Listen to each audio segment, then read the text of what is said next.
cá, por que o Lewis Hamilton está sendo tão punido na Fórmula 1 ultimamente? Porque, se vocês pararem para pensar, no GP da Hungria, que é realizado no último final de semana, ele recebeu pela quarta corrida consecutiva algum tipo de punição, sem falar nas anteriores, né? Como por exemplo o GP de Mônaco. Se bem que no caso de Mônaco, ele e mais metade do grid foram punidos por conta de um reposicionamento de sensor. Mas, desde a vitória dele lá em Barcelona, que o Hamilton está sendo punido de forma frequente. E antes que você pense que é teoria de conspiração, e eu não sou psicólogo para isso, mas eu estou aqui para mostrar duas coisas. Primeiro, que diferente de uns e outros aí na Fórmula 1, o Hamilton tem a capacidade de reconhecer erros e os próprios problemas. Segundo, de que de fato parece que o piloto do número 44 está um tanto quanto empolgado, para não dizer excitado, com a própria possibilidade de ser campeão do mundo. Sim, porque matematicamente ele tem essa chance e a Ferrari aparentemente está entregando um carro que pode oferecer a condição dele ser campeão do mundo. Tela do computador, eu estou aqui com o site Formula1.com. Entrevista após corrida de Lewis Hamilton após o GP da Hungria. Não foi perfeito do meu lado. Hamilton se desespera com erros custosos no GP da Hungria. As ambições de Lewis Hamilton pelo título sofreram outro revés ao terminar em quinto no Grande Prêmio da Hungria. Essa foto aqui ilustra bem a situação do Hamilton lá em Hungaroring.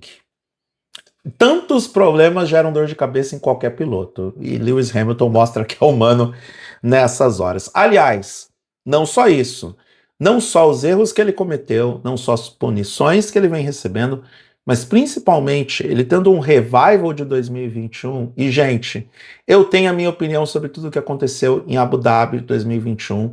E, de novo, eu insisto, tudo é culpa do Michael Masi. Agora, que o Hamilton vai ter pesadelo com o Verstappen durante essa primeira semana de pausa na Fórmula 1, com certeza. Ele vai ter alucinações com aquela traseira da Red Bull na cara dele durante várias e várias voltas, sem falar no passadão que entra para a história daquela pista, tá? Passadão que o Verstappen deu no Hamilton. Então vamos lá. Tudo começou no sábado, quando ele ficou apenas 12 milésimos atrás do Lando Norris. Mas isso em teoria, porque depois disso ele teve uma punição no grid porque ele atrapalhou a volta rápida do Piastri no Q3. E aí o pesadelo começa. Como resultado disso, ele acabou correndo, largando mais de trás, ele largou com pneus macios, teve uma boa largada, porque ele salta de quinto para terceiro, ele consegue ultrapassar o Leclerc na largada, mas aí ele fica atrás daquele ônibus, daquele caminhão chamado Max Verstappen, pilotando literalmente um caminhão que é a Red Bull neste momento. Ele até tentou se recuperar na prova, se valendo do Virtual Safety Car para fazer a troca de pneus. O Verstappen entra um pouco antes, mas quem tem uma vantagem maior no final das contas é o Hamilton. Na verdade, o Verstappen entrou depois do Hamilton, tanto que após a saída dos pits, o Hamilton está na frente, mas o Verstappen acaba recuperando e ultrapassando, que por sinal é essa ultrapassagem aqui. Isso aqui, minha gente, eu já falei no vídeo do Verstappen, isso aqui é uma obra-prima, tá? Isso aqui é uma obra-prima. Entra para a história do GP da Hungria como uma das melhores ultrapassagens da história dessa pista.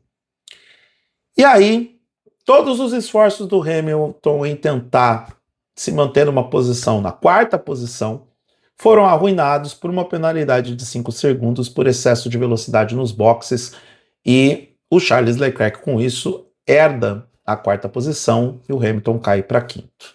Palavras do heptacampeão do mundo, abre aspas. Obviamente frustrado, decepcionado por sair com tão pouco, considerando que o carro estava bom. A equipe fez um ótimo trabalho, mas no fim das contas, essas últimas corridas foram caras por causa de erros meus próprios. De novo, Hamilton assumindo o erro, Hamilton fazendo autocrítica diferente de outros pilotos que a gente tem no grid.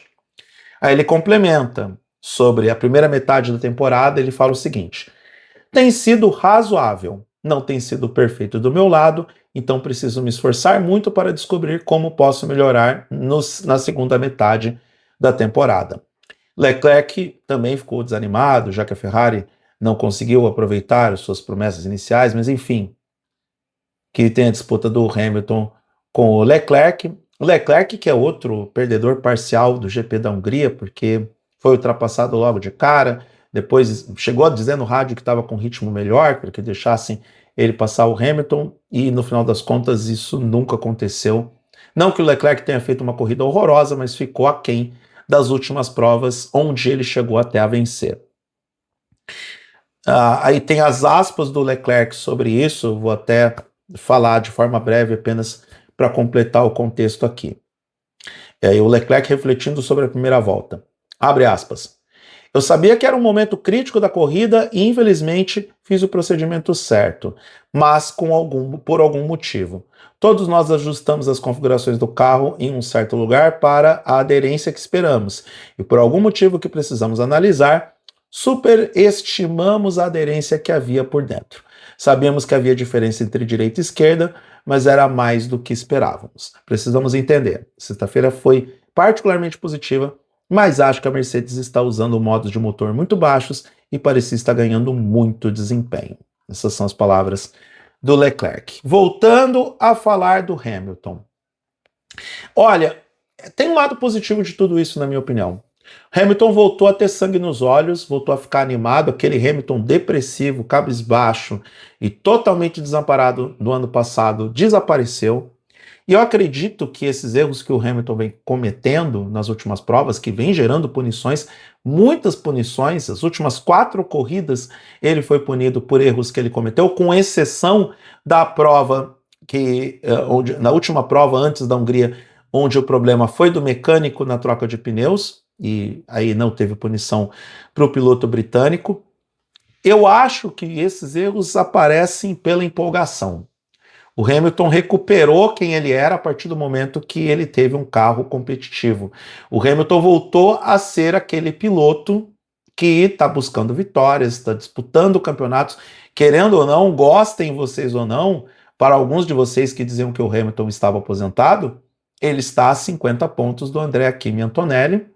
São 2 vitórias, 2 etapas. Ainda acho que na fotografia de momento o Antonelli está encaminhando bem um hipotético título mundial, mas não dá para descartar absolutamente nada, ainda tem muita prova pela frente.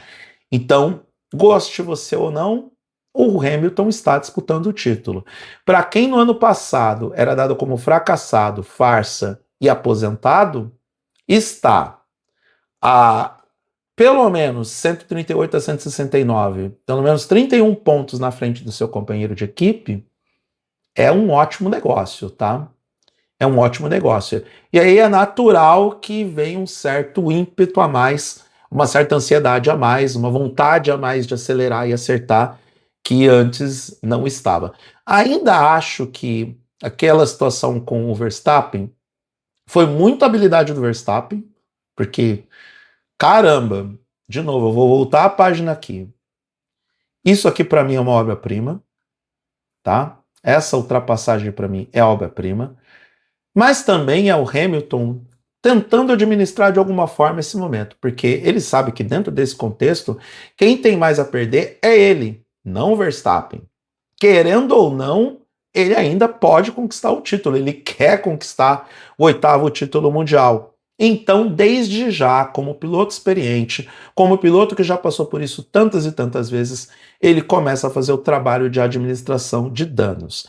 E sim, se ele tivesse cometido menos erros, se ele tivesse mais disciplinado, mais comportado, um pouco melhor nas questões de gerenciamento de situações de corrida, a diferença dele para o Antonelli seria sim menor, até porque, apesar de todo o controle e ponderação que o Antonelli tem, e eu já falei sobre isso em um vídeo, o Antonelli também teve lá os seus problemas, e sim, a Ferrari tem que se agarrar a isso, o Hamilton tem que se agarrar a isso. A Mercedes ainda pode ter problemas na parte do seu equipamento, que não é confiável, e que a Mercedes leve esse tempo de férias para poder ajustar as deficiências da sua unidade de potência se quiser garantir o título do Antonelli com maior tranquilidade. Caso contrário, tá aí o Lewis Hamilton pronto para aproveitar as oportunidades que tem, para explorar o erro dos adversários, para se seguir elegível ao título de 2026. Matematicamente ele tem chances, ele tem um carro capaz para isso. Quem sabe agora ele precisa administrar o mental e começar a abaixar os níveis de ansiedade para efetivamente disputar o título com um piloto que aparentemente é osso duro de roer e está muito confortável na sua posição de líder do campeonato.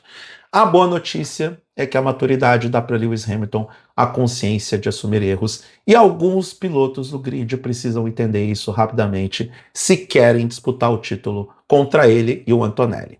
Se você gostou do que viu nesse vídeo, se inscreva no canal, dê o like, compartilhe o conteúdo, clique na sineta para receber as notificações, porque ao longo das férias da Fórmula 1 eu sigo comentando sobre os temas da Silly Season dessa categoria que tanto amamos.